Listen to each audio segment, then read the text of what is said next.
রাজ্যে ভোট পরবর্তী হিংসা নিয়ে এবার সরাসরি মুখ খুলল আরএসএস।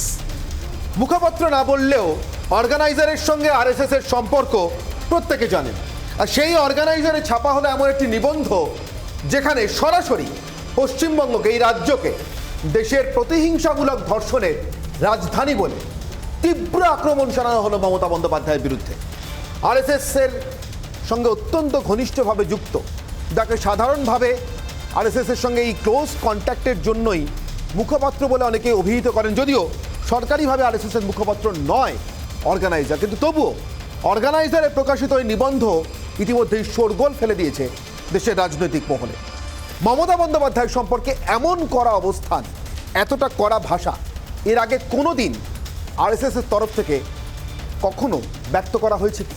প্রশ্ন উঠছে তার কারণ মমতা বন্দ্যোপাধ্যায়ের সম্পর্কে বরাবরই একটি স্নেহ, একটি শ্রদ্ধা, পারস্পরিক বোঝাপড়ার ইঙ্গিত মিলেছে বারবার আরএসএস এর শীর্ষ নেতৃত্বের কাছ থেকে। কি এমন ঘটলো সেই আরএসএস তার অত্যন্ত ক্লোজ কন্ট্যাক্টে থাকা, আবারও বলছি সরাসরি মুখপত্র বলে অভিহিত না করা গেলেও অর্গানাইজারের সঙ্গে আরএসএস এর সম্পর্ক কি, আর অর্গানাইজারে প্রকাশিত একটি নিবন্ধকে কতটা গুরুত্ব দিয়ে ভারতীয় জনতা পার্টি এবং সংঘ পরিবারের বাকি সংগঠনগুলি দেখে আমরা সবাই জানি। সেই অর্গানাইজারে সরাসরি এই আক্রমণ। আসুন আমাদের একটি বিশেষ প্রতিবেদনে চোখ রাখবো, তারপর আসবো আজকের বিতর্কে। বিধানসভা ভোটের ফলাফলের পর কেটে গিয়েছে 1.5 মাসেরও বেশি সময়।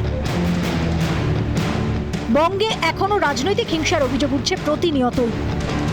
জেলায় জেলায় বিরোধী রাজনৈতিক দলের কর্মী সমর্থকদের ওপর হামলার অভিযোগ উঠছে বারে বারে। দলের কর্মী সমর্থকদের মারধর, তাদের বাড়ি দোকান ভাঙচুরের অভিযোগ বিজেপির। রাজনৈতিক হিংসায় দলের কর্মী সমর্থকেরা ঘরছাড়া। ভোটের পর থেকেই এই বিষয়ে সরব বিজেপি। যদিও রাজ্যের মুখ্যমন্ত্রীর দাবি, তৃণমূল সরকার ক্ষমতায় আসার পর রাজনৈতিক হিংসা নেই। অভিযোগ উঠলে ব্যবস্থা নেওয়া হয়েছে বলেও দাবি করেছেন Mamata Bandyopadhyay. The atmosphere of violence, there is no violence like that. One to sporadic incident, if any happens, we take strong action. We condemn all the violence. And there is no political violence. It is the BJP gimmick violence. তবে রাজ্যের দাবির সঙ্গে সহমত নয় Kolkata high court. রাজনৈতিক হিংসার প্রমাণ রয়েছে জানিয়েছে আদালত। ভোট পরবর্তী হিংসা নিয়ে সরব রাজ্যপাল জগদীপ ধনখড় দিল্লিতে দরবার করেছেন। এবার রাজনৈতিক হিংসা নিয়ে সরব আরএসএস। রাজনৈতিক হিংসা নিয়ে তৃণমূলকে তীব্র আক্রমণ, তীব্র সমালোচনা আরএসএস মুখপাত্রের। প্রতিশোধমূলক ধর্ষণের রাজধানী বাংলা, তীব্র আক্রমণ আরএসএস মুখপাত্রের। বাংলায় মেয়েদের সুরক্ষা নেই বলে অভিযোগ। এনসিডব্লিউ, এনএইচআরসি, এসসি/এসটি কমিশনে অভিযোগ। সেই অভিযোগ উল্লেখ করে নিশানা মমতাকে। বিধানসভা ভোটে তৃণমূলের স্লোগান ছিল বাংলা নিজের মেয়েকেই চায়। রাজনৈতিক হিংসার নির্দিষ্ট অভিযোগ তুলে ধরে অর্গানাইজারে ভোট পরবর্তী বাংলায় বেটি বাঁচাওয়ের প্রয়োজন হয়ে পড়েছে বলে আক্রমণ শানানো হয়েছে আরএসএস এর তরফে। ভোট পরবর্তী হিংসা নিয়ে শাসক দলকে নিশানা করেছে রাজ্য বিজেপি। তারা অত্যাচারিত হয়েছেন, প্রায় 40 জন মহিলা আমাদের কাছে জানা আছে, কিন্তু তারা এফআইআর করতে রাজি হচ্ছেন না। তাদেরকে এখান থেকে দিল্লি নিয়ে গিয়ে এফআইআর করাতে হচ্ছে, কোর্টে গিয়ে অনলাইনে এফআইআর করাতে হচ্ছে, মহিলা কমিশনে তাদের অভিযোগ করাতে হচ্ছে। কেন?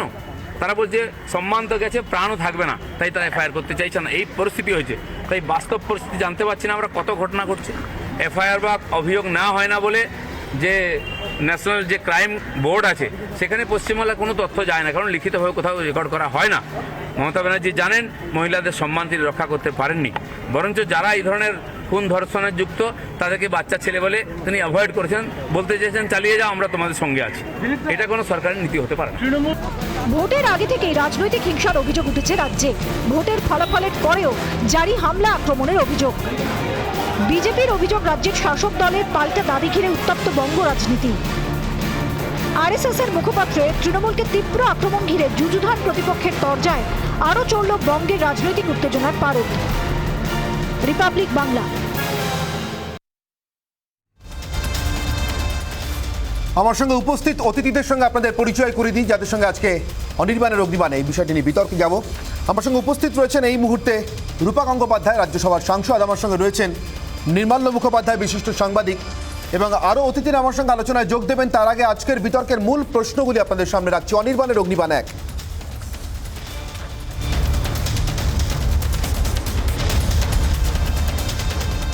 মমতায় নরম বলে পরিচিত আরএসএস হঠাৎ এত সরব কেন? অগ্নিবাণ 2, আরএসএস এর অভিযোগ কি বিজেপির কাছে এ রাজ্যের বিজেপির কাছে নতুন অক্সিজেন? অগ্নিবাণ 3, সাম্প্রতিক বিধানসভা নির্বাচনে কোণঠাসা বিজেপিকে বাঁচাতেই কি আসরে আরএসএস?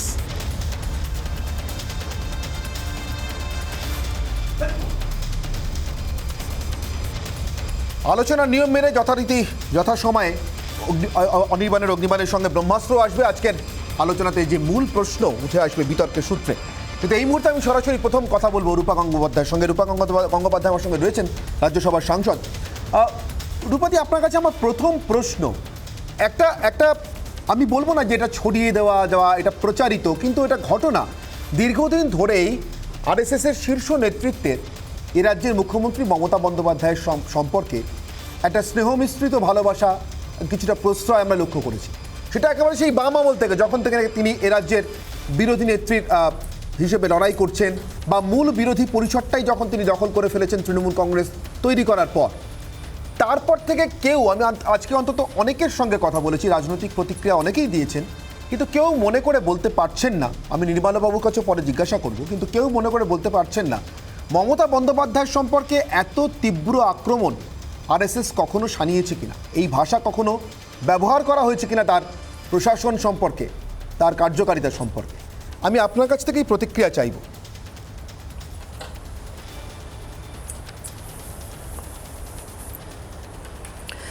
আচ্ছা, আপনাদের তাহলে ধারণা যে সংঘ মমতা বন্দ্যোপাধ্যায়ের সম্বন্ধে সুন্দর ধারণা রাখেন এবং সুন্দর একটা ভালো ব্যবহার রাখেন, মহিলা হিসেবে তাকে সম্মান করেন, এটা আপনারা স্বীকার করছেন? তার মানে এটা আপনাদের মানতে হবে যে মাননীয় মুখ্যমন্ত্রী যখন মঞ্চ থেকে নানান জায়গায় বলেন যে বিজেপি আরএসএস মহিলাদের সম্মান করে না, তাহলে সেটা ভুল হলো। যে কোনো একটা হবে, তো যে কোনো একটা হবে। দ্বিতীয়ত, সংঘের মতামত প্রকাশ করার অধিকার তাদের একান্ত ব্যক্তিগতভাবে আছে। তার সঙ্গে বিজেপির পুরোটা যোগ, আপনার 3টে প্রশ্ন লিখছিলাম বসে বসে, বিজেপির যোগ, বিজেপির কাছে নতুন অক্সিজেন কিনা, বিজেপিকে বাঁচাতে আরএসএস কিনা, বিজেপির উপর রাগ কিনা, এগুলো কোনোটাই যদি আমরা না ধরে নিন, যদি আজকে সিপিএম সরকারে থাকতো আর আরএসএস এর এরকমই একটা লেখা কোথাও বেরোতো এরকম ঘটনা চলছে, তাহলে কি বলতেন? সিপিএমকে বাঁচাতে আরএসএস সংঘ থেকে এসব লেখা হচ্ছে, বা সংঘের পছন্দের একটা কাগজে এই ধরনের খবরগুলো বেরোচ্ছে, এগুলো কি গল্প? আমার প্রথম প্রশ্ন আপনাকে, এর 3টের প্রশ্নের উত্তরে একটা প্রশ্ন আমার, যে এই যে লেখাগুলো বেরিয়েছে এগুলো কি গল্প? এর কোনোটা সত্যতা সম্বন্ধে আপনাদের কোনো রকম প্রশ্ন আছে কি? রূপাদি, আমি আরো 50টা গল্প বলবো। রূপাদি, আমি প্রথমে এটা ক্ল্যারিফাই করে দিই, নিশ্চিতভাবে একটার পর একটা বলবো। আরএসএস এর নিবন্ধটা আমি পুরোটা পড়েছি, আমার সেই হিসেবে সাংবাদিক হিসেবে আমার সেটা ক্লারিফিকেশনের দায়িত্ব থাকে। আরএসএস এর এই নিবন্ধে একটি ঘটনাও এমন আমি অন্তত পড়িনি যেটা আমার মন গড়া বলে মনে হয়েছে। তার কারণ প্রত্যেকটি ঘটনা ন্যাশনাল কমিশন ফর ওমেন, অর্থাৎ জাতীয় মহিলা কমিশন, জাতীয় মানবাধিকার কমিশন বা SC/ST কমিশনে ইতিমধ্যে নথিভুক্ত অভিযোগ হিসেবেই তুলে এনে নিবন্ধে উল্লেখ করা হয়েছে। সুতরাং অ্যাটলিস্ট প্রাইমা ফেসি অন্তত একটা অভিযোগ আছে, এবং জাতীয় স্তরের কোনো না কোনো কমিশনের কাছে অভিযোগ আছে, যেটা নিয়েই নিবন্ধটি লেখা রয়েছে। ফলে এই নিবন্ধের উল্লেখিত ঘটনাগুলির বাস্তবতা নিয়ে আমার অন্তত কোনো প্রশ্ন নেই, তার অভিযোগের সত্যাসত্য কমিশনের বিচার্য।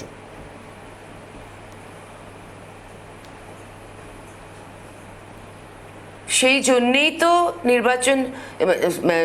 সেই জন্যই তো উইমেন্স কমিশন যখন এসছিলেন পশ্চিমবঙ্গে, তখন উইমেন্স কমিশনের চেয়ারপারসন সঙ্গে কথাই বলা, কারোর সঙ্গে দেখা করা, কারোর সঙ্গে যোগাযোগ করা, কোনো রকম রিপোর্টিং নেওয়া, পুলিশের কোনো সহযোগিতা কিছুই দেখতে পাইনি আমরা।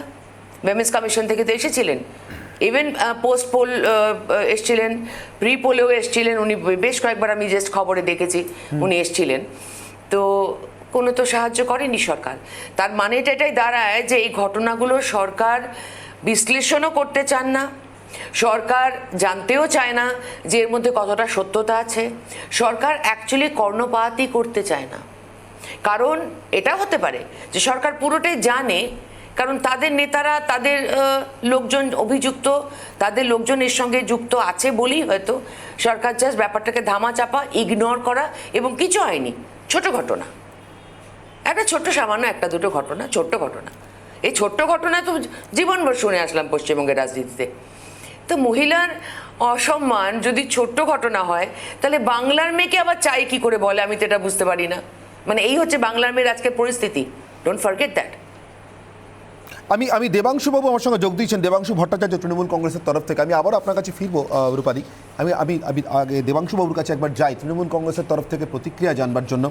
দেবাংশু বাবু, এমন তীব্র আক্রমণ অর্গানাইজার কাগজে, এবং যেখানে বলা হচ্ছে বাংলা নিজের মেয়েকে চায়, এই প্রচারের মধ্যে দিয়ে, এই ক্যাম্পেনের মধ্যে দিয়ে মমতা বন্দ্যোপাধ্যায় এবার বিধানসভা নির্বাচনে জয়ী হয়ে রাজ্যের মুখ্যমন্ত্রী হয়েছে। তারপরে বাংলার ঘরে ঘরে এখন সবথেকে বড় চ্যালেঞ্জ, এই নিবন্ধে যেটা উল্লেখ করা হয়েছে আমি সেটা কথা বলছি, বাংলার ঘরে ঘরে এখন সবথেকে বড় চ্যালেঞ্জ বেটি বাঁচাও। আমি বলছি বিজেপিও এখনো পর্যন্ত বোধহয় অফিসিয়ালি আপনাদের বিরুদ্ধে এতটা তীব্র আক্রমণ করে না। ব্যাপারটা হচ্ছে বিজেপি এবং তাদের যে সংঘ, তাদের মুখপাত্রে বেটি বাঁচাও নিয়ে বক্তব্য রাখা হচ্ছে। ব্যাপারটা শুনতে অনেকটা এরকম লাগছে যে আশারাম বাপুর হাতে গার্লস হোস্টেলের দায়িত্ব তুলে দেওয়া হচ্ছে, যেন তিনি সুপারভিশন করেন আর কি। এখানে রূপাদি বসে আছেন, তিনি অনেকগুলো কথা বললেন, বাংলার নিজের মেয়েকে চাই, কি করে বলা হচ্ছে যে রাজ্যে মেয়েরা সুরক্ষিত নয়। আমি শুধু কয়েকটা কথা মনে করিয়ে দিই, রূপাদিরই কলিগ হন তারা। দিলীপ ঘোষ, রূপাদি যে রাজ্য থেকে রাজনীতিটা শুরু করেছিলেন ভারতীয় জনতা পার্টির হয়ে, সেই রাজ্যের বিজেপির রাজ্য সভাপতি, বাংলার মুখ্যমন্ত্রীকে বারমুন্ডা পড়ার পরামর্শ দিয়েছিলেন। এবং দ্বিতীয় যে কাণ্ডটা, এনআরসি আন্দোলন যখন গতবার চলছে, অনির্বাণ আপনি জানেন, কারণ আপনি হয়তো তখন অন্য কোনো সংবাদ মাধ্যমে কাজ করতেন, আপনার সাথে সেই বিষয়ে ডিবেটও করেছিলাম আমরা সেই আপনার সঞ্চালনায়। তো সেই সময় দাঁড়িয়ে যখন এনআরসি সিএ আন্দোলন চলছে, তখন একজন বোন, সেই বোন একটা লিফলেট নিয়ে হাতে একটা কাগজ নিয়ে দাঁড়িয়েছিল তার বিরোধিতা করে দিলীপ বাবুদের একটা মিছিলের সামনে, এবং সেই মিছিলটা থেকে সেই বোনটিকে আপনার আক্রমণ করা হয়, সেই বোনটার কাগজ ধরে টানাটানি করা হয়, সেই বোনটাকে ফিজিক্যালি অ্যাসল্ট করা হয়। তারপরে যখন দিলীপ বাবুর কাছে জানতে চাওয়া হয় এরকম কেন করা হলো, রূপা দিদির নেতা দিলীপ ঘোষের বক্তব্য ছিল এর চেয়ে বেশি কিছু করা হয়নি, মেয়েটির ভাগ্য ভালো। এখন অনির্বাণ এবং রূপা দেবী আপনারা অনেক সিনিয়র, এর চেয়ে বেশি কিছু করার অর্থটা কি এটা আপনারা আমার চেয়ে অনেক অনেক ভালো মতো বোঝেন। দ্বিতীয় কি, আমাদের রূপাদির আরো একজন কলিগ যোগী আদিত্যনাথ, তার রাজ্যে দুটো বড় বড় ঘটনা আমরা জানি, একটা হচ্ছে হাতরাস, একটা হচ্ছে উন্নাও, এবং রোজ এরকম ঘটনারও ঘটে, এই দুটো মিডিয়ার সামনে এসেছিল। তার মধ্যে হাতরাসটা সবচেয়ে বেশি কুখ্যাত, কারণ ওখানে সংবাদ মাধ্যমকেও পর্যন্ত ঢুকতে দেওয়া হচ্ছিল না। এবং সেই হাতরাসে আমরা দেখেছি সেই বোন এবং তার পরিবার যখন প্রতিবাদ করছে, কি সুন্দর বড় বড় অফিসিয়াল যারা আছেন তারা তাদের পরিবারকে থ্রেট করছেন, ফোনে বলছেন মিডিয়া কিন্তু আজকে আছে কালকে থাকবে না, যা বলার সাবধানে। এবং উন্নাওয়ের কেসে আমরা দেখেছিলাম কুলদীপ সেঙ্গার, ইনিও আমাদের রূপা দেবীর একজন কলিগ, ভারতীয় জনতা পার্টিতে বিজেপির উত্তরপ্রদেশের এমএলএ, তিনি তার চেলা চামুন্ডাদের নিয়ে ধর্ষণ করলেন, গণধর্ষণ করলেন, করে শুধুমাত্র অত্যাচার করলেন তাই নয়, সেই বোনের হয়ে তার লয়ার, তার বাড়ির লোকজন যারা যারা প্রতিবাদ করতে গেল, এমনকি তার বৃদ্ধ বাবাটাকে জেলের মধ্যে পিটিয়ে পিটিয়ে মারা হলো। এইরকম ঘটনাগুলো আমরা দেখেছি। ফলে বিজেপির মুখে নারী নির্যাতন নিয়ে কথা মানায় না, অন্তত সেই রাজ্যের বুকে বসে, যে রাজ্য কলকাতাকে টাইমস অফ ইন্ডিয়ার সমীক্ষা থেকে বলা হয়েছে সেফেস্ট সিটি, এনসিআরবি রিপোর্টে বলা হয়েছে সেফেস্ট সিটি, এবং যে রাজ্যের আগেও নারী নির্যাতনে বহু যোজন এগিয়ে রয়েছে বিজেপি, গত 5 বছর শাসন করা রাজস্থান, বিজেপির বর্তমানে শাসন করা উত্তরপ্রদেশ থেকে শুরু করে আসামের মতো রাজ্যগুলো, যে রাজ্যগুলো যেখানে যেখানে বিজেপি শাসন করেছে নারী নির্যাতন বেড়ে গেছে। কারণ আমরা প্রত্যেকে জানি ভারতীয় জনতা পার্টি, আরএসএস, এরা প্রত্যেকে কত বড় নারী বিদ্বেষী এক একটা সংগঠন, এবং মহিলাদের সম্পর্কে এনারা ঠিক কি ভাবধারা পোষণ করেন। তো সেই জায়গা থেকে দাঁড়িয়ে রূপা গাঙ্গুলি, রূপা দেবী একজন মহিলা, তার কাছে আমি অনুরোধ করব, আপনি ব্যক্তিগতভাবে হয়তো এই ব্যাপার নিয়ে বলতে পারেন, আলোচনা হতে পারে, কিন্তু যখন আপনি বিজেপির রাজ্যসভার সাংসদ হিসেবে এই কথাটা বলছেন, তখন ব্যাপারটা এতটা হাস্যকর লাগছে, আমার ধারণা টেলিভিশনের সামনে বসা দর্শকরাও হাসছেন। আমি অত্যন্ত তীব্র কিছু আক্রমণ দেবাংশুর কাছ থেকে এলো, আমি তারই পরিপ্রেক্ষিতে রূপাদির কাছ থেকে প্রতিক্রিয়া চাইব। কিন্তু তার আগে আমি নতুন আরেকজন অতিথি আমার সঙ্গে আলোচনায় যোগ দিয়েছেন, শান্তনু সিনহা, বিশিষ্ট আইনজীবী, আমার সঙ্গে আলোচনায় যোগ দিয়েছেন। শান্তনুবাবু, আপনার কাছেও আসবো কিছুক্ষণের মধ্যেই। আমি রূপাদির কাছ থেকে একটু উত্তর নিয়ে নিই দেবাংশুর বলা কথাগুলির পরিপ্রেক্ষিতে। সেফেস্ট সিটি কলকাতা, মহিলাদের জন্য সবথেকে সুরক্ষিত রাজ্য পশ্চিমবঙ্গ, সবটাই রাজনৈতিক অভিযোগ বলছেন দেবাংশুবাবু।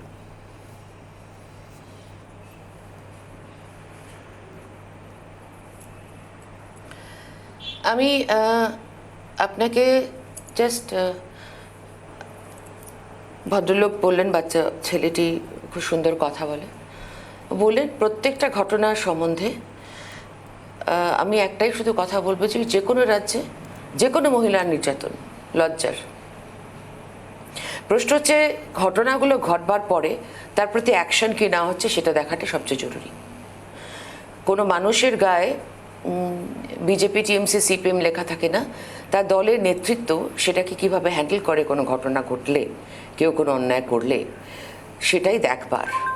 আমি যদি এখন আপনাদেরকে যদি আর 30 সেকেন্ড সময় দেন, 4 অক্টোবর 2018 একদিনে 3টে ঘটনা। ধূপগুড়িতে নাবালিকাকে ধর্ষণ, কালনার মন্তেশ্বরে ক্লাস 7-এর ছাত্রীকে ধর্ষণ করে খুন, কুলতলিতে ক্লাস 9-এর ছাত্রীকে গণধর্ষণ করে বাড়ির সামনে ফেলে রেখে দেওয়ার অভিযোগ, বর্ধমান গলসিতে টিউশন করে বাড়ি ফেরেনি বাচ্চা, 29 সেপ্টেম্বর 2018। ঠিক এই লিস্টটা আমার কাছে একটা 4-5টা মাসের আছে। প্রতি সপ্তাহে 3টে করে ধর্ষণ, আর গণধর্ষণ হচ্ছে ওই 7টা মাসের মধ্যে হচ্ছে অন্ততপক্ষে 7টা গণধর্ষণ আছে। আমি লিখিত আপনাদের প্রত্যেকটা পড়ে দেখিয়ে দিচ্ছি, একদম পড়ে বলে দিচ্ছি। বিষ্ণুপুরের ভাঙাড়িয়া 2 অগস্ট 2018, 2 অগস্ট 2018 আবার জীবনতলায় কালুগাছি ফাঁকা বাড়িতে মেয়েকে ধর্ষণ, ক্যানিংয়ে রাতে ট্রেনে দ্বাদশ শ্রেণী ডাউন ক্যানিংয়ে লোকাল শ্লীলতাহানি, হাঁসখালি, মুর্শিদাবাদে, এগরা, অশোকনগর, দক্ষিণ কলকাতা। আপনারা একটু বলবেন, একবার টিএমসির কোনো একজন লোককে একটু বলবেন যেগুলো নিয়ে একটু ইনভেস্টিগেট যদি করেন এবং যদি সলিউশন করার চেষ্টা করেন। ন্যাশনাল ক্রাইম ব্যুরো রেকর্ড সম্বন্ধে আজকে আর কোনো কথা বলে লাভ নেই, কারণ 2015-16 অবধি আমার নিজের হাতে তৈরি করা 35,000 কেস ছিল বছরে। 35,000 মহিলা নির্যাতন অ্যাট্রসিটিস কেস ছিল বছরে। তারপর থেকে আর কোনো রেকর্ড পাঠানো হয় না, পুলিশ কেস নেয় না এবং কোনো রেকর্ড সেন্ট্রাল গভর্নমেন্টের কাছে পাঠানো হয় না। রেকর্ড রাজ্য থেকে না গেলে পরে অঙ্কটা বলাও যায় না। কাজেই আমি কোনো তর্ক করে এটা জেতা হারার কোনো বিষয় নয়। কোন রাজ্যে কটা রেপ হলো, কটা গণধর্ষণ হলো, হায়দ্রাবাদেরটা কঠিন নাকি কলকাতারটা সহজ, নাকি ওটাই বেশি দুঃখ লেগেছে, ওটাই বেশি কষ্ট লেগেছে, নাকি ওটা বিজেপি করেছে বলে বেশি আঘাত, এটাতে টিএমসি করেছে বলে ওনাদের কম আঘাত, আমার বেশি আঘাত, এটাই কি সত্যি মহিলার সম্বন্ধে বলার কথা? আমি কিন্তু প্রত্যেকটি ঘটনা সম্বন্ধেই খুব লজ্জা বোধ করি। পশ্চিমবঙ্গ সম্বন্ধে আর একটু বেশি লজ্জা বোধ করি, কারণ পশ্চিমবঙ্গে এতবার বিষয়গুলো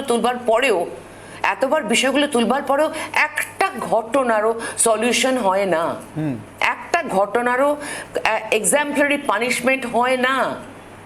that's the sad part. Debangshu হাত তুলেছেন। দেবাংশু, আমি আপনার কাছে আসবো, কিন্তু আমি একটু নির্মলবাবুর কাছে যাই। বর্ষিয়ান সাংবাদিক আমার সঙ্গে রয়েছেন, আমি আসবো দেবাংশু, আমি আপনাকেও সময় দেবো, নিশ্চিতভাবে আসবো। আমি একটু নির্মলবাবুর কাছে যাই। নির্মলবাবু, এক তো অর্গানাইজারে আমি শুরু থেকেই বলেছি যে ঘোষিত মুখপত্র নয়, সংঘের আলাদা মুখপত্র রয়েছে রাষ্ট্রীয় স্বয়ংসেবক সঙ্গে, কিন্তু তা সত্ত্বেও অর্গানাইজারের প্রকাশিত যে কোনো লেখার গুরুত্ব যারা আমরা দীর্ঘদিন কভার করেছি বিজেপি বা আরএসএস তারা জানে। আমার প্রশ্ন, প্রতিহিংসামূলক ধর্ষণ এই শব্দটি নিয়ে, ধর্ষণের ক্যাপিটাল কিন্তু বলা বা রাজধানী কিন্তু বলা হচ্ছে না, অর্থাৎ কোথাও একটাই ধর্ষণের সঙ্গে রাজনৈতিক প্রতিহিংসা চরিতার্থ করা, সেটাকে যুক্ত করা হচ্ছে এবং করা হচ্ছে নির্দিষ্ট কতগুলো অভিযোগকে তুলে এনে, যেগুলো ইতিমধ্যেই নথিবদ্ধ হয়েছে বিভিন্ন কমিশনে, জাতীয় স্তরের কমিশনে। এখানে আমার প্রশ্ন নির্মলবাবু, সাংবাদিক হিসেবে, বরিষ্ঠ সাংবাদিক, বর্ষিয়ান সাংবাদিক হিসেবে আপনার মনে পড়ে মমতা বন্দ্যোপাধ্যায়ের সম্পর্কে, তার প্রশাসক মমতা বন্দ্যোপাধ্যায় সম্পর্কে বা বিরোধী নেত্রী থাকাকালীন মমতা বন্দ্যোপাধ্যায় সম্পর্কে আরএসএসের এমন তীব্র আক্রমণের কথা? আমি বুঝতে চাইছি এবারের এই আক্রমণের কারণটা কি? আচ্ছা, আমাকে একটু সময় দিতে হবে কিছুক্ষণ পুরো জিনিসটা বলার জন্য, আপনাকে একটু ধৈর্য ধরে শুনতে হবে। শিওর। প্রথম ব্যাপারটা হচ্ছে যে আমি আজ 30 বছর সাংবাদিকতা করছি, আর করার ফলে আমি অনেক কিছু ঘটনা চোখের সামনে দেখেছি, যেগুলো হয়তো দেবাংশুবাবুও দেখেননি, রূপাও দেখেনি। তার কারণ ওরা আমার থেকে জুনিয়রই হবে মনে হয়। তার কারণ 2003 সালে আরএসএস এর মঞ্চে মমতাকে দুর্গা বলেছিল যে মানুষটি বলেছিলেন তিনি আমার কলিগ ছিলেন, তার নাম হচ্ছে বলবীর পঞ্চ। আরএসএস কিন্তু বলেনি। 2003 সালের ঘটনা, তরুণ বিজয়ের একটা বইয়ের উদ্বোধন করতে গিয়ে, ঠিক আছে, সেটা ছিল কমিউনিস্ট টেরর ইন বেঙ্গল, এবং মমতা সেই বই উদ্বোধনে গিয়েছিলেন। আচ্ছা, নাম্বার ওয়ান, সেইখানে মমতা ইন্টার্ন আরএসএসকে ট্রু প্যাট্রিয়ট বলে, সত্যিকারের দেশভক্ত এবং যারা দেশকে ভালোবাসে, দেশের জন্য কাজ করতে চায়। সেই স্ট্যান্ড থেকে আরএসএস কতটা সরে এসেছে এটা নিয়ে আমার যথেষ্ট সন্দেহ আছে এখনো। তার কারণ দেবাংশুবাবুও, আমি জানি না উনি বলতে পারবেন কিনা, আমি মামাটি মানুষ, জাগো বাংলা দুটোই ফলো করি। আরএসএস নির্দিষ্ট কোনো আর্টিকেল এখনো অবধি মানে সেখানে খুব পরিষ্কারভাবে আরএসএস এর বিরুদ্ধে কোনো লেখা, যে আরএসএস এখানে কমিউনালিজম প্রিচ করছে, আরএসএস এটা করছে, আরএসএস ওটা করছে, এরকম কিছু আমার কিন্তু এখন স্মরণে আসছে না। ঠিক আছে, উনি যদি দেখাতে পারেন তো খুব ভালো, কারণ আমি দুটোই ফলো করি। অর্গানাইজারে আমি নিজেও লিখেছি, এবং অর্গানাইজার কাগজটি আজকের কাগজ তো নয়, এর পেছনে ভারত প্রকাশন বলে একটি সংস্থা আছে। 1947 সালে গুরুজি গোলওয়ালকার কয়েকজন স্বয়ংসেবককে দিয়ে টাকা তুলে অর্গানাইজার তৈরি করা হয়, সেই থেকে আরএসএস এর সঙ্গে আর কে যুক্ত করে দেওয়া হয়েছে অর্গানাইজারকে। এখানে আপনি যে প্রশ্ন করেছেন আর যে উত্তরগুলো আসছে, এগুলো গুলিয়ে যাওয়া উত্তর। আরএসএস যে সমালোচনাটা করেছে, সেই সমালোচনাতে আপনি যদি দেখবেন 4টে আর্টিকেল আছে, এবং 4টে আর্টিকেলের মধ্যে প্রথম আর্টিকেলটা শরণার্থী নিয়ে, দ্বিতীয়টি ভাস্কর মণ্ডলের লেখা, আমি গুরুত্ব দিচ্ছি না যেহেতু ওটা মোর্চার পক্ষ থেকে লেখা, ওদের আরএসএস বা বিজেপির সংঘ মোর্চার থেকে করা। তৃতীয় আর্টিকেল যেটা, সেটা পুরোপুরি অর্থনৈতিক উন্নয়ন নিয়ে, এবং একজন ভদ্রলোক লিখেছেন যিনি মছলিপট্টনমে থাকেন এবং মছলিপট্টনমের একটি কলেজের অধ্যাপক। উনি লিখতে পারবেন না তা নয়। চতুর্থ আর্টিকেল যেটা, সেইটায় একমাত্র রয়েছে পুরো অ্যানালিসিস, এবং সেখানে মমতাকে আক্রমণ করা হয়েছে on the issue of post pole violence. ঠিক আছে, সুতরাং এই যে আক্রমণটা আরএসএস মনে করেছে কিংবা অর্গানাইজার মনে করছে বৈধ। এখন এটা ভেবে নেওয়ার কোনো কারণ নেই যে যা কিছু অর্গানাইজারে ছাপা হয়, ধরুন প্রফুল্ল কেতকর যেটা ছাপে, সেটা সবটাই নাগপুর থেকে অ্যাপ্রুভড হয়ে আসে, এটা ভাবার কোনো কারণ নেই, নাম্বার ওয়ান। নাম্বার টু হচ্ছে, আপনারা হয়তো জানেন না যে 2013 সালে যে বলবীর পঞ্চ মমতা বন্দ্যোপাধ্যায়, উনি তখন রাজ্যসভার বিজেপির সদস্য, ঠিক আছে, উনি যখন মমতাকে দুর্গা বলে অভিহিত করলেন তরুণ বিজয়ের বই উদ্বোধনের অনুষ্ঠানে, তরুণ বিজয় আপনি জানেন পাঞ্চজন্যর এডিটর, পাঞ্চজন্য এবং অর্গানাইজার দুটোকে বলা হয় আরএসএস এর প্ল্যাটফর্ম, ঠিক আছে। এবং যখন এটা বলবীর পঞ্চ যখন এটা করেছিলেন, তখন বলেছিলেন সেই সময়টা একটা অন্য সময় ছিল। এরপরে এই বলবীর পঞ্জি 2013 সালে তাকে বরখাস্ত করা হয়, এবং আজ অবধি জানা যায় না কেন বরখাস্ত করা হয়। এটা ধরে নেওয়া হয় যে নাগপুর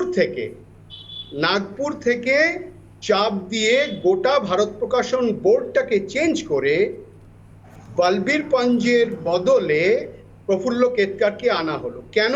তার কারণ বলবীর পঞ্জ নরেন্দ্র মোদীকে প্রাইম মিনিস্টার প্রজেক্ট হিসেবে দেখিয়েছিলেন, যেটা সংঘ পছন্দ করেনি। তার কারণ সেই সময় এটা প্রস্তুত হয়নি, তখন নীতিন গাডকারির নামও ছিল, শিবরাজ সিং চৌহানের নামও ছিল। এগুলো আপনাদের জানতে হবে। ঝগড়া করতে চান, ঝগড়া করতে পারেন, সেটা অন্য প্রশ্ন। কিন্তু সংঘকে যখন সঙ্গে আনলেন, সংঘর সঙ্গে সবকিছু ক্লাব করে মমতার প্রত্যেকটা স্টেপ সংঘ দেখছে কিংবা ফলো করছে, সবই ঠিক। কিন্তু আজ অবধি আমি অন্তত জাগো বাংলা কিংবা মামাটি মানুষে আরএসএস নির্দিষ্ট কোনো আর্টিকেল, তীব্র আক্রমণ করা আর্টিকেল আমি অন্তত পড়িনি। সুতরাং এই অবধি আমি যাব, আমি কতগুলো ধর্ষণ হয়েছে, কত কি হয়েছে, এগুলো সব অর্গানাইজেশনাল ঝগড়া। নির্মলবাবু আপনার কাছে আমার একটাই প্রশ্ন, সেক্ষেত্রে আপনি যে এতক্ষণ ধরে যা বলেন আমি ধৈর্য ধরে শুনলাম, আমার অন্যান্য অতিথিরাও শুনলেন, সেক্ষেত্রে এই গতকালের নিবন্ধে যে ভাষা ব্যবহার করা হয়েছে, আমি আবারও বলছি আমার দর্শকদের জন্য, প্রতিহিংসামূলক ধর্ষণের রাজধানী, আপনি এই ভাষার ব্যবহারটাকে কতটা গুরুত্ব দেবেন তাহলে? এবার আমি আপনাকে বলছি, এর 3টে কি 4টে ইস্যু আগে যতটুকু মনে পড়ছে, আরএসএস এ এখানে বিজেপির যে ভরাডুবি, সেই ভরাডুবি অর্গানাইজারে পুরো লেখা হয়েছিল। কেন ভরাডুবি? ভাড়াটে সৈন্য নিয়ে লড়াই, মমতার কোনো বিকল্প মুখ উঠে আসেনি, সেটা নিয়ে কথাবার্তা, যেভাবে মানুষের কাছে পৌঁছানোর দরকার ছিল বিজেপি কর্মীরা সেভাবে পৌঁছতে পারেনি, তাদের সমস্ত গাফিলতিগুলো, অর্গানাইজেশনাল উইকনেসগুলো অর্গানাইজার লিখেছিল, প্রত্যেকটা কাগজে বেরিয়েছিল তো। এবং সেটা যখন আরএসএস লিখতে পারে, আজকে এই যে নিবন্ধ আপনি যদি ভালো করে পড়ে থাকেন, আপনি দেখবেন বারবার ওখানে লেখা আছে clean sweep of Mamata in Bengal, clean sweep, বারবার। কিন্তু মমতার জেতাটাকে কোনো জায়গায় ডিজাস্টিফাই করা হচ্ছে না, বারবার যেটা বলা হচ্ছে আপনি জিতেছেন, কিন্তু আপনি জয়ী হিসেবে যে দায়িত্বটা পালন করার দরকার সেটা আপনি করছেন না, অর্থাৎ কোথাও একটা রাজধর্ম স্মরণ করিয়ে দেওয়ার চেষ্টা। আমি আপাতত এখানে একটা বিরতিতে যাওয়ার চেষ্টা করব। বিরতিতে যাওয়ার আগে শুধু বলে যায়, আমি রূপাদি এবং দেবাংশুবাবু এবং তার সঙ্গে শান্তনুবাবুর কাছে ফিরে আসব, রাজধর্মটা তাহলে পালন হচ্ছে কিনা সেটাই বিতর্কের পরবর্তী অংশের বিষয় হোক। বিরতির পর ফিরলাম। বিরতিতে যাওয়ার আগে বর্ষীয়ান সাংবাদিক নির্মল মুখোপাধ্যায় যেটা বলছিলেন যে রাজধর্ম স্মরণ করিয়ে দেওয়ার চেষ্টা, কোনোভাবেই মমতা বন্দ্যোপাধ্যায়ের জয়কে খর্ব করার চেষ্টা নয়। আমি এটা নিয়েই দেবাংশুবাবুর কাছে যাব। দেবাংশুবাবু যেটা বলছিলেন নির্মলবাবু, আমার ধারণা আপনি সবটাই শুনেছেন, আমি সেই কারণে আর পুনরুক্তি না করে শুধু এইটুকু জিজ্ঞাসা করবো আপনার কাছে, রাজধর্ম পালনেই ত্রুটি হচ্ছে বলে মনে করা হচ্ছে এবং সেখান থেকে এই নিবন্ধের অবতারণা, আপনারা কি আরেকবার একটু খতিয়ে দেখার কথা ভাববেন? দেখুন, প্রথম কথা হচ্ছে আমার ক্ষুদ্র মস্তিষ্কে, ক্ষুদ্র বুদ্ধিতে যেইটুকু বলে, আমি যেটা স্পষ্ট বুঝতে পারছি, আরএসএস এর গ্রাউন্ড রিপোর্ট তো থাকে যে কোনো জায়গাতেই, বিজেপি তো মানে বিভিন্ন প্রফেশনাল অর্গানাইজেশনের পাশাপাশি আরএসএস এরও একটা গ্রাউন্ড রিপোর্ট নেয়, পলিটিক্যাল তাদের কন্ডিশন গ্রাউন্ডে কি রয়েছে, সেটা বিভিন্ন স্টেট ইলেকশনের ক্ষেত্রে হোক কিংবা জেনারেল ইলেকশনের ক্ষেত্রে হোক। এই মুহূর্তে কোথাও হয়তো গিয়ে আরএসএস এর মানে যেটা পালস তারা বুঝতে পারছে গ্রাউন্ডে দাঁড়িয়ে, যে মমতা বন্দ্যোপাধ্যায় কোথাও গিয়ে একটা প্রাইম কন্টেন্ডার হতে পারে নরেন্দ্র মোদীর উল্টো দিকে দাঁড়িয়ে, বা সেক্ষেত্রে ভারতীয় জনতা পার্টি আরএসএস এর যে পলিটিক্যাল উইং তাদের এগেনস্টে। তো সেই জায়গায় দাঁড়িয়ে এটাকে আপনি রাজধর্ম মনে করিয়ে দেওয়ার কথা বলছেন, আরএসএস কে, তৃণমূল কংগ্রেসকে রাজধর্ম মনে করিয়ে দেবে? তারা তো সবার আগে তাহলে যোগী আদিত্যনাথকে মনে করানোর কথা, যদি এটাই কারণ হয়ে থাকে।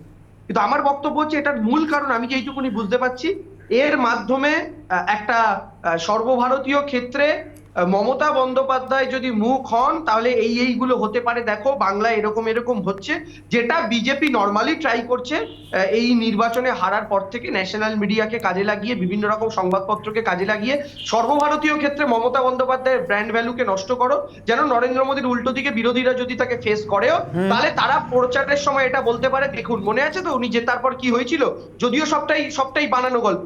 তো সেই জায়গায় দাঁড়িয়ে আজকে আরএসএস ওই একই কাজ করতে চাইছে তাদের লিখে, কারণ তারা আজকে কোথাও গিয়ে মনে করছে, যেটা হয়তো এতদিন মনে করেনি, আজকে গিয়ে হয়তো কোথাও গিয়ে তারা মনে করছে যে নরেন্দ্র মোদীর বিরুদ্ধে বা বিজেপির বিরুদ্ধে, তাদের পলিটিক্যাল উইং এর বিরুদ্ধে সবচেয়ে স্ট্রং ফেস হতে পারেন মমতা বন্দ্যোপাধ্যায়। কারণ আপনি যদি লেখাটা পড়েন, সেই লেখাটা শুরুই হচ্ছে কিছু গালাগালি দিয়ে।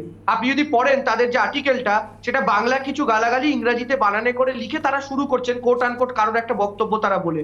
ফলে এরকম একটা ভয়াবহ পরিস্থিতি, এরকম বাজে ভাষা ব্যবহার করে তুলে ধরে শুধুমাত্র সর্বভারতীয় ক্ষেত্রে একটা বার্তা দেওয়ার চেষ্টা, যে মমতা বন্দ্যোপাধ্যায় যেন কোনোভাবে মুখ না হতে পারেন। আমি এইটুকুনি বুঝতে পারছি। বেশ, আমি আপনার বক্তব্য নিয়ে শান্তনুবাবুর কাছে যাবো। শান্তনু সিনহা রয়েছেন, আইনজীবী, বিশিষ্ট আইনজীবী আমার সঙ্গে। শান্তনুবাবু, সর্বভারতীয় ক্ষেত্রে মমতা বন্দ্যোপাধ্যায়ের ইমেজ দুর্বল করতেই ভবিষ্যতের কথা মাথায় রেখে আরএসএস এর চেষ্টা, মানছেন আপনি আইনজীবী হিসেবে? প্রথম কথা, মমতা ব্যানার্জির ইমেজ কি আদৌ সবল হলে তো দুর্বলের প্রশ্ন। মমতা ব্যানার্জির সর্বভারতীয় ক্ষেত্রে বিশ্বাসযোগ্যতা আছে, বিশ্বাসযোগ্যতা না থাকলে তো পরে অবিশ্বাসের প্রশ্ন দাঁড়াবে। তার কারণ ডিমোনেটাইজেশনে আমরা দেখে নিয়েছি যে ভারতবর্ষের যারা পলিটিক্যাল পার্টি বা পলিটিক্যাল লিডার ওনারা মমতা ব্যানার্জিকে কতটা ভরসা করেন, কতটা বিশ্বাস করেন। প্রশ্নটা সেখানে নয়, যে জায়গাটায় আমি আসছি, যেটা শুরু করেছিলেন আপনারা, যে ধর্ষণ। এবং খুব বাঙালি হিসেবে খুব লজ্জা লাগছে যে ধর্ষণ হয়েছে কি হয়নি সেটাকে আমাকে কাউন্টার করতে হচ্ছে। ইউপিতে কটা ধর্ষণ হলো, বিহারে কটা ধর্ষণ হলো, রাজস্থানে কটা ধর্ষণ হলো। এটা খুব দুঃখজনক যে একটা ধর্ষণকে আমি ধর্ষণকে জাস্টিফাই করছি। বিহারে ধর্ষণ হয়েছে কি হয়নি, কটা হলে কিভাবে হলো, কজন করলো, এটা তাহলে কি হলো। প্রশ্ন হচ্ছে একটা, আমি শুধু একটা প্রশ্ন জিজ্ঞেস করতে চাই আপনাদের সবার কাছে, যে রিপোর্ট গুলো করা হয়েছে, যে এফআইআর গুলো করা হয়েছে বা এফআইআর গুলো করা হয়নি, বিভিন্ন পত্রপত্রিকায় বেরিয়েছে, আমি ধরে নিচ্ছি তৃণমূল কংগ্রেসের যিনি মুখপাত্র তার কথা অনুযায়ী আমি ধরে নিচ্ছি, for the sake of argument, not admitting, but presuming, এই সমস্ত গুলো হচ্ছে মিথ্যে মানাম। সরকারের তরফ থেকে, অ্যাডমিনিস্ট্রেশনের তরফ থেকে, পুলিশের তরফ থেকে এগুলোর কোনো এনকোয়ারি করা হয়েছে, সেই এনকোয়ারির রিপোর্ট বের করা হয়েছে। মহিলারা পশ্চিমবাংলায় কিভাবে পলিটিক্যালি ভিক্টিমাইজ সেটা আমরা দেখেছিলাম পঞ্চায়েত নির্বাচনের সময়। পঞ্চায়েত নির্বাচনে মহিলাদের কিভাবে লাঠি মারা হচ্ছে, জুতো মারা হচ্ছে, ঘুষি মারা হচ্ছে, এটা টিভিতে বেরিয়েছিল। আমি যদি তৃণমূলের মুখপাত্রগুলো ধরে নিই যে ওগুলো সব মিথ্যে, ওগুলো বিজেপি লোকা মিলে করেছে, যদি এইটা যদি আর্গুমেন্ট হয় ওনার, তাহলে আমি এই প্রশ্ন আবার করতে চাই, একজন মহিলা অত্যাচারিত হয়েছে, বিজেপির লোক করেছে, সেই বিজেপির লোককে শাস্তি দেওয়া হলো কিনা। বেশ, আমি শান্তনুবাবু আপনার বক্তব্য বুঝতে পেরেছি। আমি এই প্রশ্ন নিয়েও আসবো দেবাংশুবাবুর কাছে, কিন্তু তার আগে আমি রূপাদির কাছে যাবো। আর তারও আগে অনির্বাণের অগ্নিবাণে আজকের ব্রহ্মাস্ত্র, আজকের মূল প্রশ্ন। ইতিমধ্যে দেবাংশুবাবু যে কথাগুলি বলেছেন, আমি তার পরিপ্রেক্ষিতে আজকের এই মূল প্রশ্নটি রেখেছি বিতর্কের এই অংশে এসে। হিংসা নিয়ে অন্য রাজ্যেও কি আরএসএস এতটাই সক্রিয়, রাজনৈতিক হিংসা নিয়ে অথবা জাতিগত হিংসা নিয়ে? কারণ দেবাংশুবাবু বারবার প্রশ্ন তুলছেন অন্যান্য রাজ্য নিয়ে। আমি এই প্রশ্ন নিয়ে আসবো, কিন্তু তার আগে আমি রূপাদেবীর কাছে যাবো। রূপাদেবী, আবার প্রশ্ন আপনার কাছে। কিছুক্ষণ আগে নির্মলবাবু বলেছেন আসলে প্রশ্নটা রাজধর্ম পালন নিয়ে, মমতা বন্দ্যোপাধ্যায়ের জেতা নিয়ে, তার রাজনৈতিক নিরঙ্কুশ অবস্থান নিয়ে কোনো প্রশ্ন নেই, সে প্রশ্ন তোলাও হয়নি। রাজধর্ম পালন করছেন কিনা, আমার একটাই প্রশ্ন রূপাদি আপনার কাছে, যে আমি আবারও ওই শব্দটা ফিরে যাচ্ছি, প্রতিহিংসামূলক ধর্ষণ, সাধারণ ধর্ষণ, আইন শৃঙ্খলার প্রশ্নে ধর্ষণকে যেভাবে দেখা হয় বিভিন্ন রাজ্যে, নিশ্চিতভাবে পশ্চিমবঙ্গ তো ভারত থেকে বিচ্ছিন্ন নয়, অন্যান্য রাজ্যের মতো এ রাজ্যেও দুঃখজনক হলেও সত্যি যে এ রাজ্যে ধর্ষণ হয়, কিন্তু সেই ধর্ষণটা যদি হয় প্রতিহিংসামূলক, আপনি ভিন্ন রাজনীতি করেন বলেই আপনি শিকার হচ্ছেন তার, বা আমি শিকার হচ্ছি তাই আমার পরিবারের মানুষ শিকার হচ্ছেন তার, তাহলে রাজধর্ম পালনের বিষয়টি আসে। আপনার কি কোথাও মনে হচ্ছে রূপাদি যে অতীত যাই থাক মমতা বন্দ্যোপাধ্যায়ের সম্পর্কে, আপনি যেটা নিয়ে অবশ্য আপনার মতো করে আপত্তি জানিয়েছেন, কিন্তু এই মুহূর্তে প্রশ্নটা রাজধর্মের, আর সেটাই স্মরণ করাতে চাওয়া হচ্ছে, যেমনটা মনে করছেন নির্মলবাবু?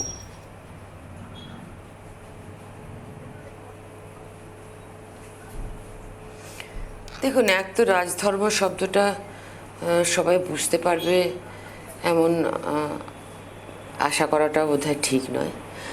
অন্তত তৃণমূল কংগ্রেস যেভাবে 10টা বছর চালিয়েছে, এটা খুব স্পষ্ট যে তারা মানেটা বোঝেন না। যে টেলিভিশনে বসে বেশিক্ষণ তর্ক আমার দ্বারা ঠিক পোষায়ও না। নেহাত আপনি শান্তমনে আলাদা করে ভালো করে কথা বলতে দেন, তাই জন্য এলাম এখানে। দ্বিতীয়ত হচ্ছে যে দেখুন, এটা প্রতিহিংসা, দুটো ঘটনা ঘটেছে এই 2 মের পরে, 2 জুনের 2 মের পরে। সেটা হয়েছে যে আমরা পশ্চিমবঙ্গবাসীর একটা অন্য রকম চেহারা দেখতে পেলাম। একটা হচ্ছে তারা সত্যি ভেবেছিল যে হয়তো বিজেপি জিতে যাবে, একটা ভয় ছিল। সেই ভয়ের যে রিলিজ হয়েছে যে বাবা বিজেপি জেতেনি, আমরা জিতেছি, তার একটা মানে উল্লাসের একটা রেপারকাশন হয়েছে।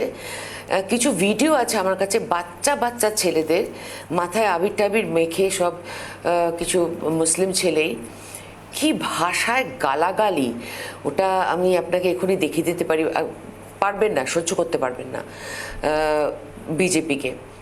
এবং এই যে রাগ, একটা ভয় থেকে রাগ থেকে এরকম একটা প্রদর্শন, আর তারপর হচ্ছে এইবার যে আমরা জিতলাম যাতে আর তোরা কখনো দাঁড়াতে না পারিস উঠে, সেজন্য এমন মার মারবো এবং তার সঙ্গে এমন অপমান করব, এমন নারী নির্যাতন করব যে ঘরের মধ্যে শিকড়ে দেবো একদম।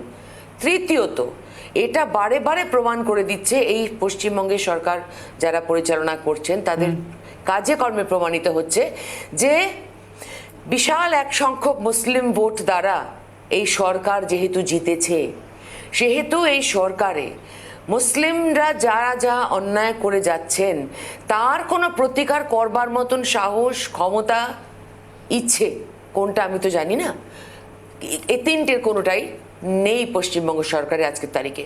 খুব স্পষ্ট ভাষায় বললাম যে যেভাবে নির্যাতন হচ্ছে, বিশেষ করে হিন্দু পরিবারের উপরে হচ্ছে এবং খুঁজে খুঁজে দেওয়া হচ্ছে, আমি বারবার বলছি মুসলিম পরিবারের উপরেও হচ্ছে, যারা মুসলিম বিজেপিকে ভোট দিয়েছে তাদেরও হচ্ছে, বাট মেন সংখ্যক মানুষ হিন্দু বিজেপিকে ভোট দিয়েছে, ধরে ধরে তাদেরকে নির্যাতন করা হচ্ছে এবং বিশেষ করে মুসলিম সম্প্রদায়ের লোক এই হিংসাটা করে যাচ্ছে এবং নির্বিবাদের সাহসের সঙ্গে করে যাচ্ছে। ফল তাতে আবার পরশুদিন 10-12খানা বাড়ি ভেঙেছে, আবার পরশুদিন আমি যেদিন আগের দিন বলেছিলাম আপনার চ্যানেলে সেই ঘটনাটা নয়, আবার পরশুদিন ভেঙেছে। আমার যেহেতু আমি শেষের দিকে এগোচ্ছি রূপাদি, একটু রাজধর্ম, কার সঙ্গে রাজধর্ম নিয়ে আলোচনা করব কি বলবো জানি না। বুঝতে পেরেছি আপনার বক্তব্য। আমি যেহেতু শেষের দিকে এগোচ্ছি, তথাগত রায় আমার সঙ্গে যোগ দিয়েছেন, প্রাক্তন রাজ্যপাল এবং বর্তমানে আবার বিজেপি নেতা। আমি তথাগত বাবু আপনার কাছে একদম শেষের দিকে যোগাযোগ হলো আপনার সঙ্গে, আর একটু আগে আপনাকে পেলে বিতর্কে ভালো হতো।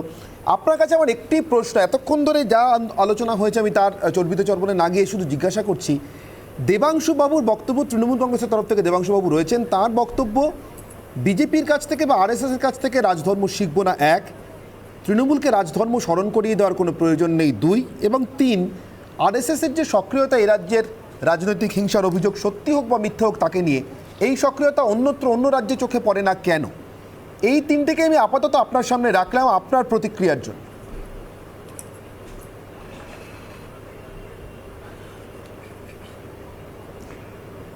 সাধারণত দেবাংশুর প্রলাপের আমি কোনো জবাব দিই না। দেবাংশুর প্রলাপ আমি এর আগে বিভিন্ন সময় শুনেছি, অর্থহীন কতগুলো কথা, একদম পার্টির বাজনা বাজানো, এতে কিছু বলবার নেই। অন্য কোন রাজ্যে এই ধরনের অত্যাচার ঘটেছে? আমি এখন বাইরে বড় একটা বেরোতে পারি না, কারণ আমার কাছে সেরকম কোনো বাহন নেই বা কোনো ব্যবস্থা নেই যাতে করে আমি সারা পশ্চিমবঙ্গ ঘুরতে পারি, যেটা রূপাদি খানিকটা পেরেছেন কারণ রূপাদি সাংসদ।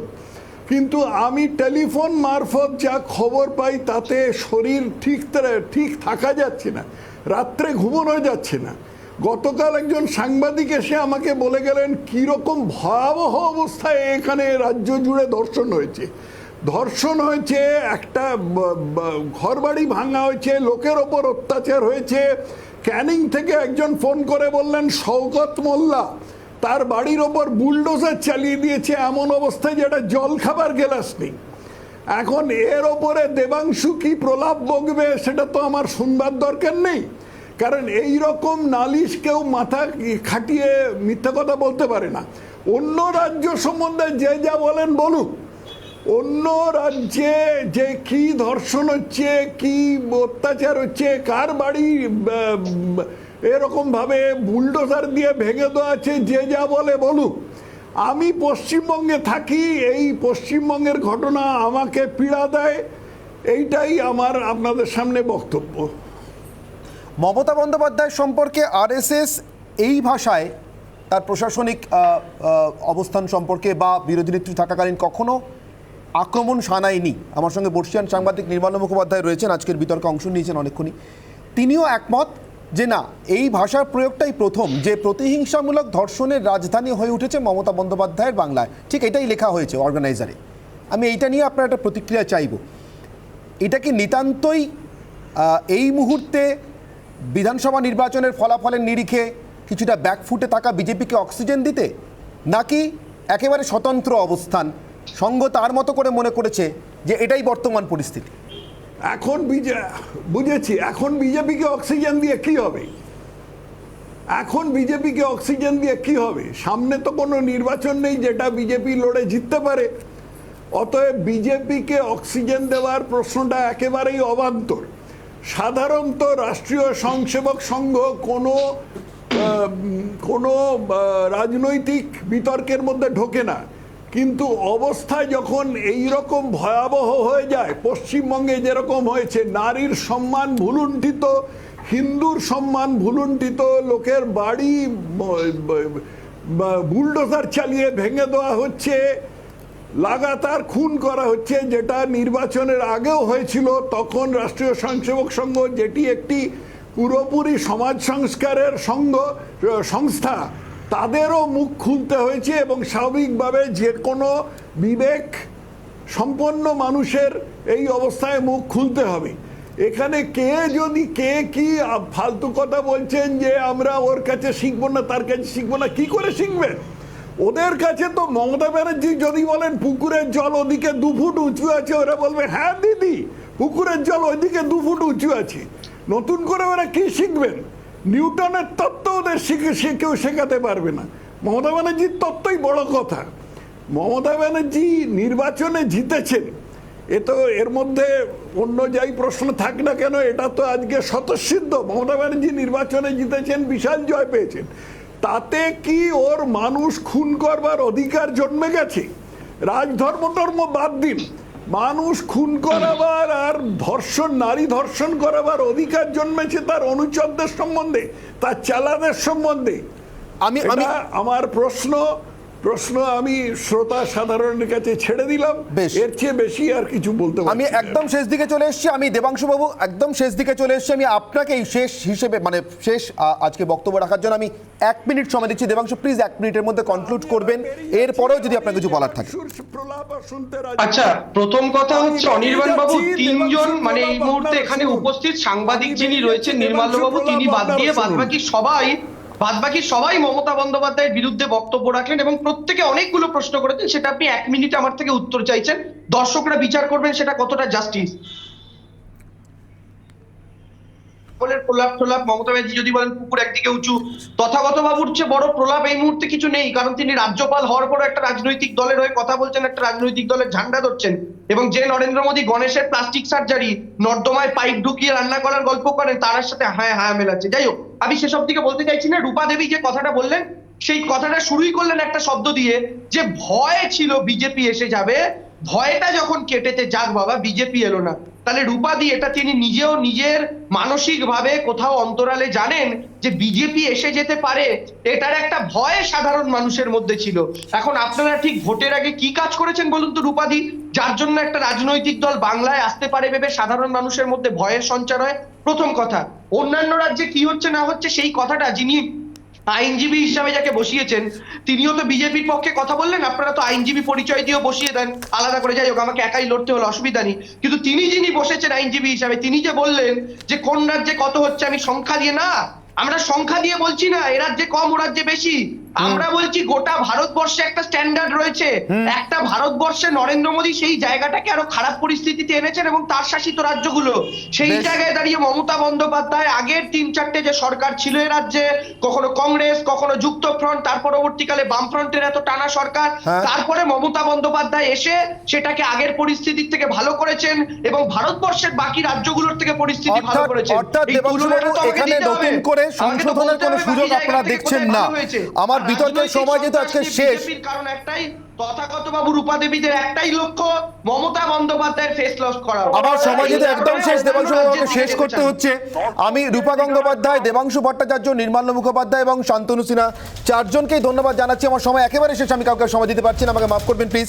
তথাগত বাবু ইতিমধ্যেই বিদায় নিয়েছেন, তথাগত বাবুকেও ধন্যবাদ রইল রিপাবলিক বাংলার তরফ থেকে। অনির্বাণের ব্রেকিং নিউজ সেগমেন্ট নিয়ে ফিরে আসবে একটা বিরতির পর। কিন্তু এই বিতর্কের শেষে একটাই কথা বলে যাব, অর্গানাইজারের এমন তীব্র আক্রমণের পরও কিন্তু তৃণমূল কংগ্রেস দল হিসেবে আত্মানুসন্ধানের কোনো জায়গা খুঁজে পাচ্ছেন না। তারা মনে করছেন এ রাজ্য ভালোই চলছে। অবশ্যই এই অর্গানাইজারের প্রকাশিত নিবন্ধের বিচারের ভার থাকবে সাধারণ মানুষের অভিজ্ঞতার হাতে। এখানেই শেষ করছি অনির্বাণের বিতর্কের অংশ।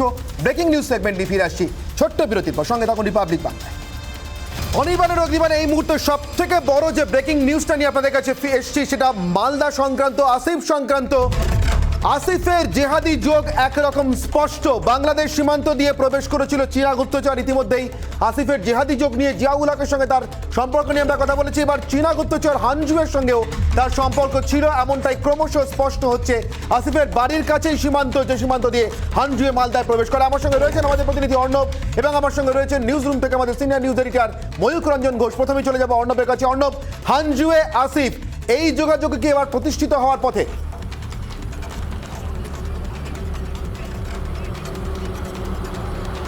একবারই দেখো অনির্বাণ, এই যোগাযোগ কিন্তু প্রতিষ্ঠিত হওয়ার পথে। কারণ যদি দেখা যায় তাহলে হানজুয়ে যে সীমান্ত দিয়ে প্রবেশ করেছিল সেটা কিন্তু আসিফের বাড়ি থেকে খুব কম, প্রায় 20 কিলোমিটারের মধ্যে, এবং ডার্ক ওয়েব এবং ডিপ ওয়েব এই দুটো ক্ষেত্রেই কিন্তু আসিফ এবং হানজু দুজনেই কিন্তু যথেষ্ট সিদ্ধহস্ত। তাই তাদের মধ্যে কোনো যোগাযোগ ছিল কিনা এটা কিন্তু ইতিমধ্যেই তদন্তকারী আধিকারিকরা তদন্ত করে দেখছেন, এবং তার পাশাপাশি এসটিএফ এর হাতে কিন্তু এই মুহূর্তে হানজু রয়েছে। তাকেও কিন্তু জিজ্ঞাসাবাদ করা হচ্ছে যে আসিফ সম্বন্ধে সে কিছু জানে কিনা। অর্থাৎ সব মিলিয়ে কিন্তু যদি দেখা যায় একদিকে কিন্তু জেএমবি যোগ যেমন স্পষ্ট হচ্ছে, তার পাশাপাশি এই চীনা গুপ্তচর তার সাথে এবার অক্ষের তৃতীয় শক্তি চীন, সেটাও যুক্ত হচ্ছে। মালদা কিভাবে দেশবিরোধী চক্রান্তের একেবারে পিন পয়েন্ট হয়ে উঠছে তা নিয়ে বিস্তারিত জানবো। Mayukh Ranjan Ghosh senior news editor আমার সঙ্গে রয়েছেন। ময়ূক, একটা ছোট বিরতির সময় আছে, বিরতির পর আমি তোমার কাছে ফিরে আসছি নিউজ রুমে। একটা ছোট্ট বিরতির পর ফিরছি ব্রেকিং নিউজের এই অংশ নিয়ে। সঙ্গে থাকুন রিপাবলিক বাংলায়।